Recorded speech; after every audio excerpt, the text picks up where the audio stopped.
આશ્રમનું 28 વર્ષ પછી થયું મિલન। ઉત્તર પ્રદેશના સારનપુર વિસ્તારની મહિલા ઉંમર વર્ષ 26 ગુમ થતા પરિવારજનોએ તેની સતત શોધ ચલાવી હતી, પણ તે ન મળતા પરિવારજનો નિરાશ થયા હતા। આ મુસ્લિમ પરિણીત મહિલા અનેક રાજ્યોના અનેક શહેરોમાં સતત રખડતી ભટકતી રહી હતી। તેણે અનેક મુશ્કેલીઓ વેઠી આફતોનો સામનો કર્યો હતો। આખરે વર્ષો પછી તે રખડતી ભટકતી ગુજરાતના બાયડના જય અંબે મંદબુદ્ધિ મહિલા સેવા સમાજ ટ્રસ્ટ આશ્રમમાં પહોંચી હતી। ત્યાંના સંચાલકોએ તેની ખૂબ જ સારી સારવાર કરી હતી અને બાયડના આશ્રમમાં તે 6 વર્ષ સુધી રહી હતી। તેનું ઘર પરિવાર શોધવું કઠિન કાર્ય હતું। જિલ્લા કાનૂની સેવા સત્તા મંડળના સિનિયર પેરાલીગલ વોલેન્ટિયર પ્રબોધ મુનવરના માર્ગદર્શન હેઠળ માનવજ્યોત સંસ્થા ભુજના સામાજિક કાર્યકર રીતુબેન વર્મા બાયડ આશ્રમની મુલાકાતે ગયા હતા। આ મહિલાને ભુજ લઈ આવી શ્રી રામદેવ સેવાશ્રમ પાલારા કચ્છ મધ્યે રાખી તેની ભુજની માનસિક આરોગ્યની હોસ્પિટલમાં સારવાર કરાવતા તે સ્વસ્થ બની હતી।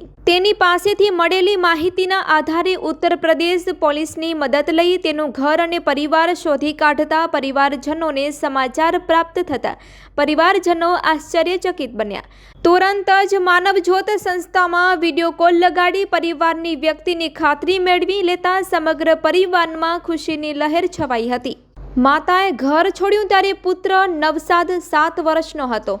આજે માતાની ઉંમર 54 વર્ષની થઈ ગઈ છે। પુત્ર નવસાદના લગ્ન માતાની ગેરહાજરીમાં થઈ ગયા। ખુશી અને આનંદ વ્યક્ત કરતા પરિવારના તેનો પુત્ર, તેની 2 બહેનો તથા પાડોશી મિત્ર ઉત્તર પ્રદેશથી ભુજ આવી પહોંચ્યા હતા। 28 વર્ષ પછી માતા પુત્ર અને બહેનો વચ્ચે વર્ષો પછી મિલનની ઘડી આવી ચૂકી।